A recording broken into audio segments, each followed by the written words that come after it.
sehat di hari Senin ini yang hujan gerimis. Nggak gerimis ya, hujan banget. Yang mudah-mudahan semua dalam keadaan sehat. Dan sudah siap di depan layar kaca Anda karena ada saya Kak Rose siap menemani Anda di acara Rumpi Rose Secret Wow. Hari ini ditemani oleh Daniel Ijo-Ijo di pojok sana dan tentunya juga sudah hadir beberapa bintang tamu yang akan berbagi ceritanya. Yang pertama kita mengundang seorang psikolog, Mbak Joyce Manurung. Apa kabar? Baik Kak Ros, terima kasih. Kita akan membahas mengenai grooming ya. Ini beranjak dari buku yang ditulis oleh Aurelie Mooremans yang judulnya adalah Broken Strings gitu. Tentang pengalaman di usia 15 tahun itu mengalami manipulasi dalam sebuah hubungan sehingga ya banyak hal yang terjadi, kekerasan dan lain sebagainya. Nanti kita bahas ya supaya kita ini bisa menjadi pengingat gimana caranya menghindari supaya itu tidak terjadi lagi kepada anak-anak kita semua ya.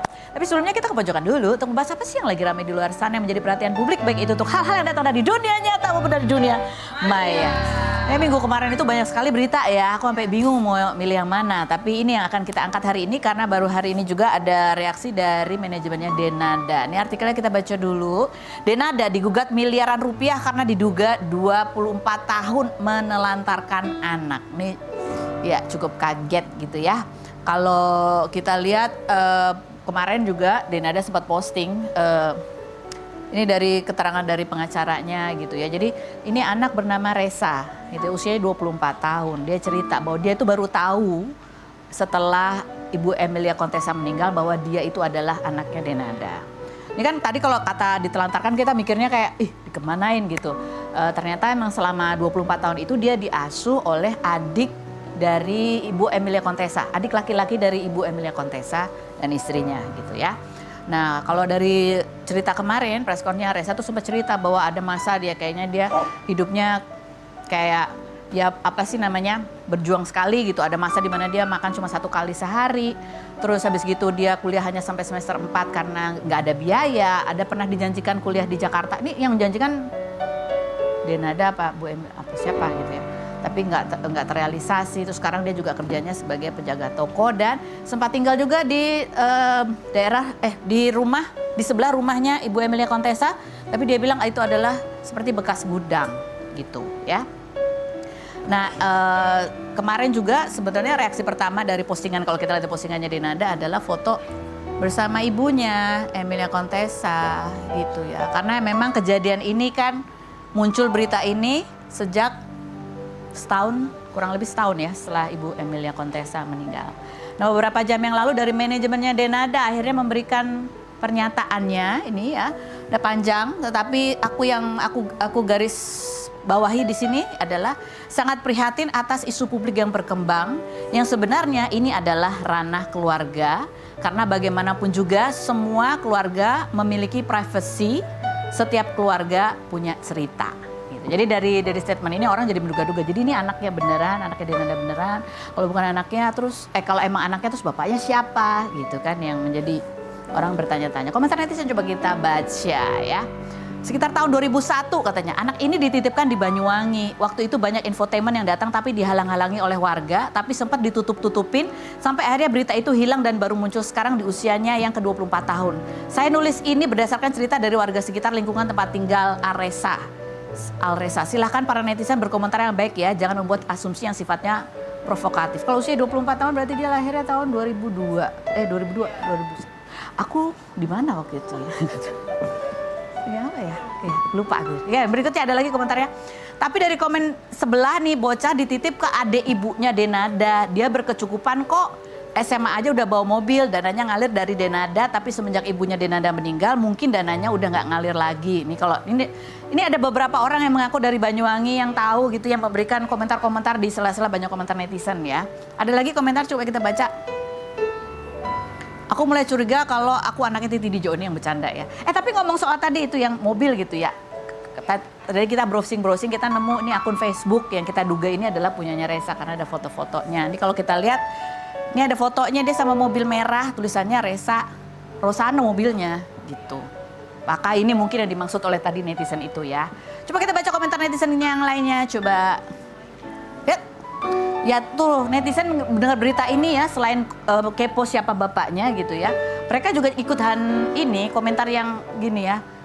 Oh ini, Lah jika iya kenapa nggak gugat ke bapaknya? Ini juga menjadi perhatian atau pertanyaan netizen. Yang berikutnya, jangan-jangan gue anaknya Raffi Ahmad meski gue sama Raffi masih tuan gue. Iya, halu yang ini. Yang berikutnya ada lagi. Oke, yang berikutnya ada lagi. Komentarnya coba kita lihat. Ada? Udah komentarnya itu aja. Komentarnya itu ya. Tapi kan tadi ya ini mungkin masalah keluarga. Walaupun yang namanya anak ya tetap anak. Jadi kita tunggu aja bagaimana jawaban langsung dari Denada gitu. Apa yang terjadi sebetulnya, apakah ditelantarkan atau enggak. Soalnya Ninin juga menarik nih dari Facebook tuh, kita lihat juga di akun Instagramnya, kayaknya Instagramnya Resa juga. Itu sempat kita lihat itu akun Instagram ini di follow sama Ibu Emilia Contessa, akun Instagramnya Resa. Terus ini sering nanya nih Bu Emil, kapan mau pergi sama Bunda? Bunda tuh kayaknya sebutan untuk Bu Emil ya. Ya pantas aja, kamu kan ganteng gitu. Udah Bunda nggak bohong. Kamu sedang di mana? Kamu di mana, Ca? Gitu. Ini ada beberapa postingan ya, dia nanya kamu di mana? Kamu di mana gitu. Apakah apa ceritanya ini masalah keluarga ya? Tapi ya namanya anak ya tetap anak. Tapi kalau ini memang dititipkan ke adiknya Tante Emil, berarti kan sebenarnya keluarga tahu ya. Kenapa nggak ngomong aja langsung gitu? Jadi masalah. Tapi kita langsung menuju bintang tamu kita aja yang bisa langsung jawab. Kita dulu profilnya berikut ini. Mau bertanya sama psikolog ya, ini beranjak dari memoir yang ditulis oleh Aurelie gitu ya. Bukunya bisa dibaca, lihat tautannya di Instagramnya Aurelie Moremans dan itu dibagikan secara gratis. Karena Aurelie berharap melalui ceritanya itu tidak ada lagi korban-korban yang sama seperti yang dia alami gitu. Ini kita lihat dulu seperti apa reaksi netizen yang sudah membaca memoir itu. Kita lihat yang berikut. Mbak Joy sendiri sempat membaca memoirnya. Ya secara umum dulu sudah saya paham. Ya. Apa yang dirasain nih seorang psikolog kan mungkin sering menangani banyak kasus, tapi membaca. Yang pertama saya marah. Saya marah.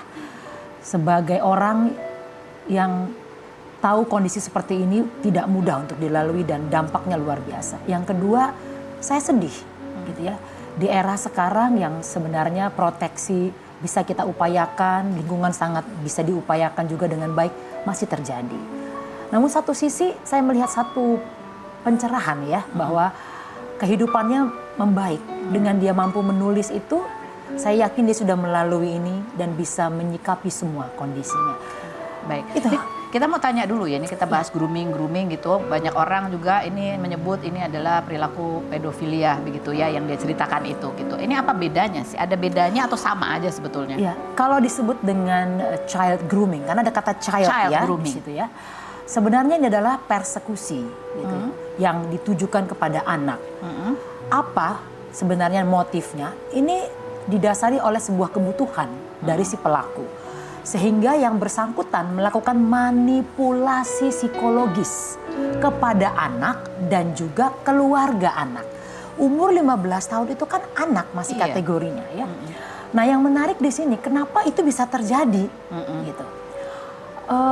Kita harus tahu bahwa pelaku ini sudah melakukan sebuah situasi atau kondisi yang direncanakan. Jadi perilaku ini terencana, sistematis, dan yang paling penting sifatnya itu insidious. Insidious apa? Kalau kita sederhanakan itu ada licik-liciknya gitu. Tersembunyi, terselubung dengan menggunakan cara-cara yang wajar. Memberikan perhatian, perlindungan, bantuan apapun itu. Sehingga bagi keluarga, anak dan anak itu adalah sebuah bentuk yang positif gitu. Interaksi yang normal. Kemudian bentuk sesuatu yang sifatnya mendukung kedekatan emosi. Sehingga membentuk rasa nyaman dan aman pada anak. Jadi anak dan keluarga tidak menunjukkan sebuah prediksi bahwa ini akan muncul gelagat-gelagat kejahatan. Apalagi sudah masuk kriminalitas dong ini tentunya. Nah kalau itu sudah terjadi maka si pelaku mendapatkan dua hal. Yang pertama kepercayaan dari anak dan keluarganya. Yang kedua adalah kontrol atau kendali. Dia punya akses pada anak, dia punya otoritas pada anak. Contoh, dia bisa berdekatan sekapanpun dengan anak, bisa ngajak main, ngajak pergi, mendampingi, bahkan bisa menyentuh fisik anak, misalnya mencium, memeluk dan sebagainya. Karena dimanipulasi bukan cuma anak, tetapi juga keluarganya. Kalau boleh tahu nih, seperti apa sih yang biasanya itu ditarget oleh korban itu ada nggak tuh ciri-cirinya? Umumnya ya, ini umumnya. anak-anak yang memang berasal dari pola asuh yang saya sebut saja tanda kutip buruk gitu ya. Sehingga anak-anak ini merasa misalnya kesepian atau terabaikan atau rendah diri, tidak bernilai. Sehingga si pelaku tahu dia harus melakukan apa untuk memenuhi kebutuhan tadi. Dia memberikan perhatian, dukungan emosional sehingga anak itu merasa ada yang merhatiin. Ada yang memberikan perlindungan. Jangan salah, pelaku umumnya akan menciptakan sebuah mekanisme isolasi pada anak.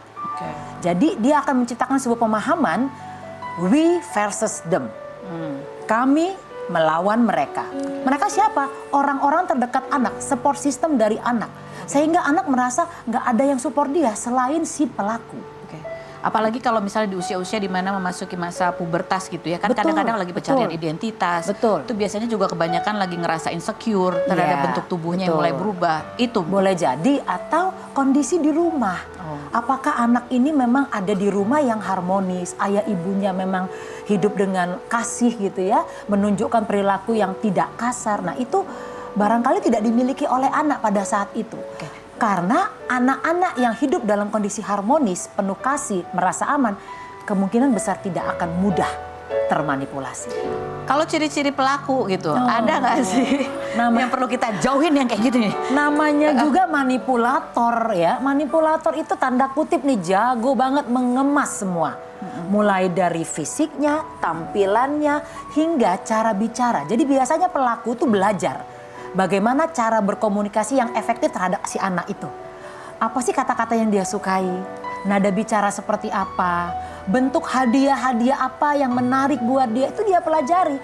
Jadi terencana, ada surveinya, ada researchnya loh.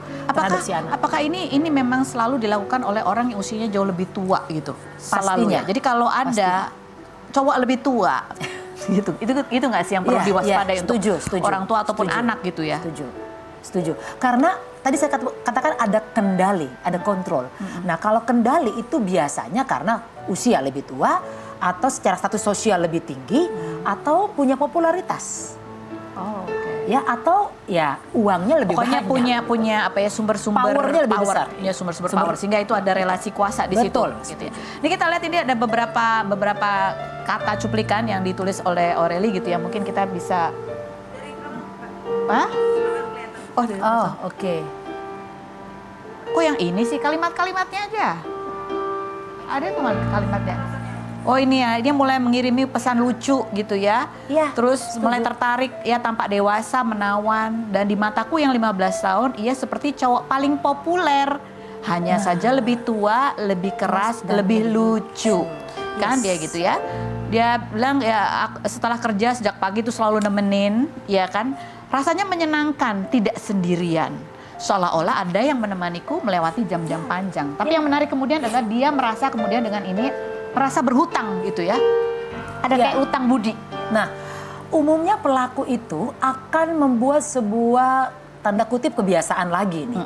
Jadi misalnya menyentuh itu dibiasakan Kak Ros. Jadi mencium itu dibiasakan atau menunjukkan misalnya gambar-gambar yang arahnya seksualitas. Supaya anak ini merasa bahwa ini biasa, ya, menormalisasi hal tersebut. Lalu masuk kepada hal-hal yang lebih intimasi gitu ya. Kemudian tadi saya setuju, umumnya pelaku itu akan membangun barikade. Tadi saya katakan dia ada isolasi ya, sehingga dia menempatkan anak itu di situasi sendiri. Nah, jadi dia menempatkan anak itu di situasi sendiri. Seolah-olah dan membuat anak merasa bersalah. Jadi kalau misalnya, ayo kita pergi gitu, dia nggak mau. Kamu itu dosa loh nolak. Kalau aku minta kamu nggak mau. Aku tuh udah nemenin kamu dari pagi sampai malam, masa cuma segini aja kamu nggak mau gitu ya? Betul, ditempatkan di posisi rasa bersalah. Jangan salah, ketika anak merasa bersalah, dia kan tidak merasa secure. Dia insecure, wah saya oleh pelindung saya ditolak nih. Atau saya akan diabaikan, saya dicuekin lagi. Saya sendiri lagi. Supaya saya dilindungi lagi oleh dia, diperhatikan lagi oleh dia, saya harus nurut sama dia. Itu yang ditanamkan dalam waktu cukup panjang. Manipulasi ya. Manipulasi. Kemudian juga ada ancaman-ancaman. Kalau ditolak, si pelaku akan mengancam menyakiti diri sendiri. Ya, gitu. Atau akan membuka hal itu ke publik. atau akan menceritakan itu kepada orang lain. Dan bagi anak di usia itu lagi meniti karir, namanya lagi bagus-bagusnya, ini reputasi itu dihancurkan. Ancaman itu sepertinya bisa terjadi. Sama juga menggunakan apa ya, kayak ya kalau dia melakukan kekerasan selalu punya alasan bahwa ini karena ini. Nah, namanya emosi. manipulator, dia punya banyak cara untuk Iya, untuk kalau bisa dibaca di memoirnya itu kan ada momen di mana dia sebetulnya ada momen kayak aduh salah nih kayaknya gitu ya. Tahu bahwa ketika ngomong iya itu salah tapi Iya. nggak bisa mundur. Iya, Nah, iya. ini ada caranya nggak sih? Gimana nih buat Iya. yang ya ini kan karena manipulasi ya, tapi kan sebenarnya mungkin insting udah tahu cuman ngomongnya atau melakukannya itu kan susah. Apa gimana caranya? Kalau istilah umum tuh ada seperti lingkaran setan. Jadi seseorang itu ketika berada dalam situasi seperti ini, dia kan tahu ini nggak benar. Tapi dia tahu dia butuh. Diberikan perhatian, dia merasa oh iya saya terpenuhi. Saya ngikut lagi. Kemudian dia tahu lagi itu salah. Tapi dia diabaikan lagi. Oh saya butuh itu. Nah tadi saya katakan bisa jadi memang anak ini, kita nggak tahu siapapun lah yang mengalami ini. Memang berasal atau sedang mengalami situasi yang tidak penuh dengan perhatian. Istilahnya itu afeksi kalau dalam psikologi. Afeksi. Afeksi dari keluarga, ayah, ibu atau support system itu nggak dia dapat. Apalagi remaja ya. Memang pengakuan orang-orang terdekat harusnya dibutuhkan.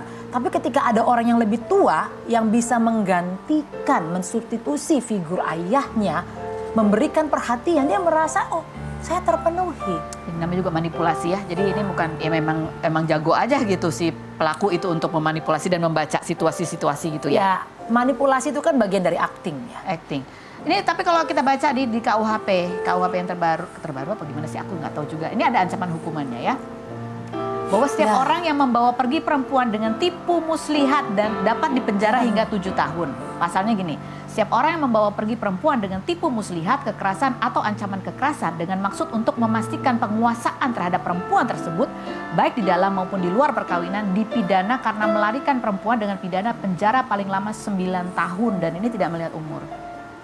Setuju. Harus ya, sudah ada perlindungan hukumnya Sudah, begitu harus ya. begitu. Ya. Nah, ini ke depannya bagaimana supaya mencegah gitu ya keluarga Orang mencegah. tua itu nomor satu. Jadi orang ini kan saya sebut tadi insidious ya, nggak terprediksi. Berarti orang tua itu harus punya hubungan yang intens sama anak, dekat sama anak, kenali anaknya.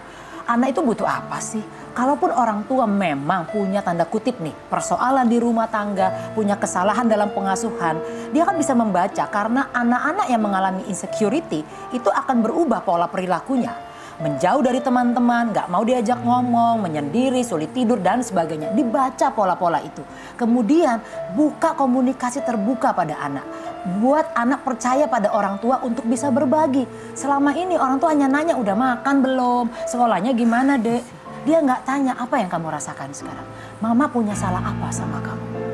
Anak nggak pernah diajak untuk berbagi perasaan. Jangan salah, ketika dia sudah dilatih untuk merasa bersalah terus-menerus, dia sulit ngungkapin perasaannya. Oh, Dia nggak berani untuk ngasih tahu saya itu terluka, saya dilukai loh secara mental dan secara fisik, apalagi secara seksual. jadi cara ngomongnya tuh kan itu ya, ini kan seperti membuka pintu yang lagi ketutup rapat tuh. Ya, jadi tertutup rapat ini bukan gara-gara pelaku semata-mata ya. Iya. Tapi pengalaman hidupnya sudah menutup perlahan-lahan pintu itu.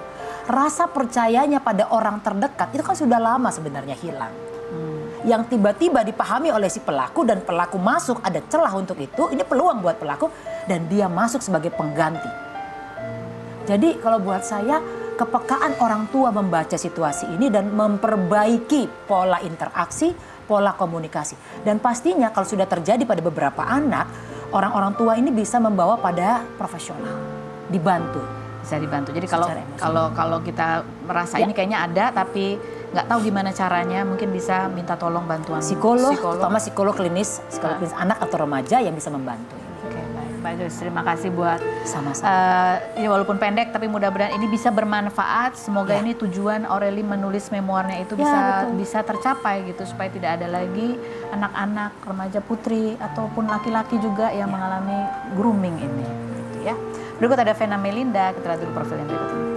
Private Room, kita sudah bersama dengan Vena Melinda. Sebelumnya turut berduka ya Vena atas kehilangan yang baru saja kamu alami gitu ya, almarhum ayah. Papa, Papa, Jimmy. Papa Jimmy. Dan meninggal ini pada saat meninggal kamu juga lagi nggak di Jakarta.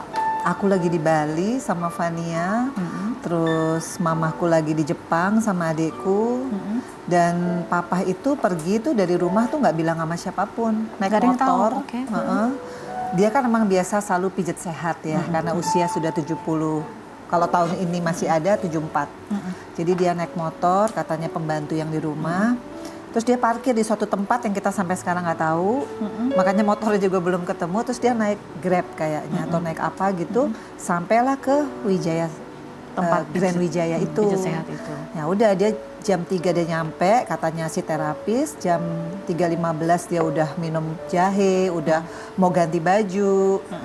Terus yang di kamar depan gitu ya, denger kayak ada orang kayak ngorok tapi ketarik gitu, kayak orang diambil. Oh gitu. Gitu sekali, terus grok gitu, jatuhnya juga ke tempat tidurnya dia. Nah dipanggil lah si terapis itu kan. Dipanggil, tahu-tahu udah telungkup dan denyut nadinya tuh udah lemah banget. Tapi kan kita nggak tahu karena dia bukan suster ya, apakah Iya, iya, iya. udah nggak ada ataukah memang lemah. Nah untung papaku tuh nggak pernah ngelok handphone, jadi berapa hari sebelumnya tuh aku yang teleponan sama dia, jadi dia last call gitu. Dia cari aku 5 kali, aku lagi di pinggir pantai jagain Fania lari-lari. Jadi ada 5 kali miss call tuh aku nggak terlalu denger kan. Nah begitu dia WhatsApp, maaf kak, aku terapis, ini papahnya pingsan, terus apa kaku badannya, denyut nadinya. Wah aku udah panik kan. Lah saya bisa apa? Aku bilang gitu. Coba mbak panggil ambulans. Aku bilang gitu. Dia panggil ambulans, tapi kayaknya sih nggak ketolong ya, karena ambulansnya 1 jam baru datang. Ya, jadi aku tuh kayak orang teriak-teriak di pinggir pantai sama Fania, sampai Fania nggak mandi. Aku bilang, kita pulang ke hotel. Maksudku aku mau ambil baju, aku mau cari flight paling malam. Tapi tanggal 6 itu kan semua orang liburan, jadi nggak dapat flight. Alhamdulillah aku dapat besoknya tapi siang. Sementara ini kan kalau sakit jantung nggak boleh lebih dari 24 jam. Jadi mau nggak mau aku, ya itulah alhamdulillah Allah itu maha baik. Aku dikasih ada orang yang, jadi dimajuin aku jam 7 pagi. Jadi aku masih bisa ke pemakaman. Ini ada video suasana pemakamannya, kita lihat yang berikut ini.